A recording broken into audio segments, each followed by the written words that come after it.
সন্তান লালনে অবশ্য করণীয়। সুষ্ঠু বিকাশের অন্যতম শর্ত হল সুন্দর শৈশব। তাই শিশুদের প্রতি মমতাময় ও যত্নশীল হন।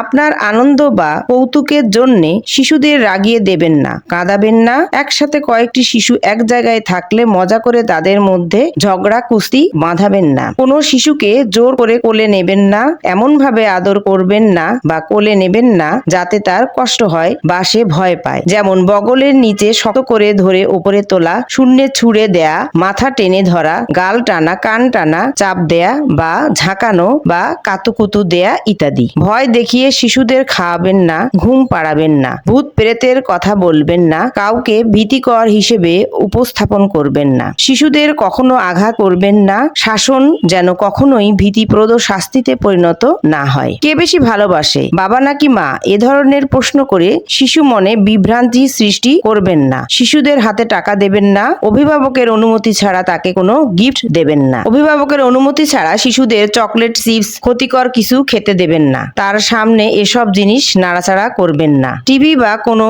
ধরনের স্ক্রিন দেখিয়ে শিশুকে খাওয়াবেন না। জন্মের পরপরই শিশুর ভিডিও করা থেকে বিরত থাকুন। 18 মাস বয়স পর্যন্ত শিশুকে স্ক্রিন থেকে যথাসম্ভব দূরে রাখুন। ছেলে মেয়েতে বৈষম্য না করে সমান দৃষ্টিতে দেখুন। ছেলে আপনার হলে মেয়েও আপনার। সন্তানের সামনে বাবা মা ঝগড়া করবেন না। একে অপরকে দোষারোপ করে কথা বলবেন না। একান্নবর্তী পরিবারের সবার সন্তানকেই এক নজরে দেখুন। তোমাকে হাসপাতাল বা রাস্তা থেকে কুড়িয়ে আনা হয়েছে, এমন বাজে কথা শিশুকে বলবেন না। শৈশবের এই দুঃখবোধ ও নিরাপত্তাহীনতা তার ভেতরে স্থায়ী ছাপ ফেলে। শিশু কোথাও পড়ে গিয়ে আঘাত পেলে সে জায়গাকে পাল্টা আঘাত করতে বলবেন না। এতে সে প্রতিশোধ পরায়ণ হয়ে উঠবে। সস্তা জনপ্রিয়তার লোভে শিশুকে সাথে নিয়ে সেলফি তুলে ভিডিও বানিয়ে সামাজিক যোগাযোগ মাধ্যমে শেয়ার করবেন না।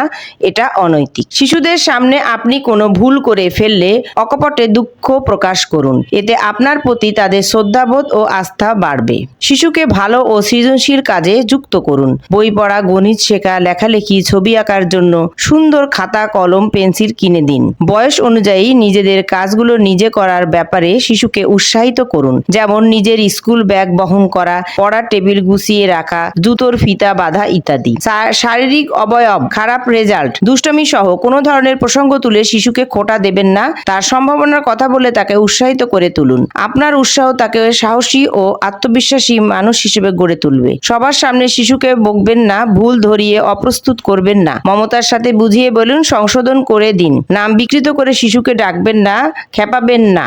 শিশুদের দিয়ে এমন কোনো কাজ করাবেন না যাতে তার আত্মবিশ্বাস বা আত্মসম্মানকে ক্ষতিগ্রস্ত করে।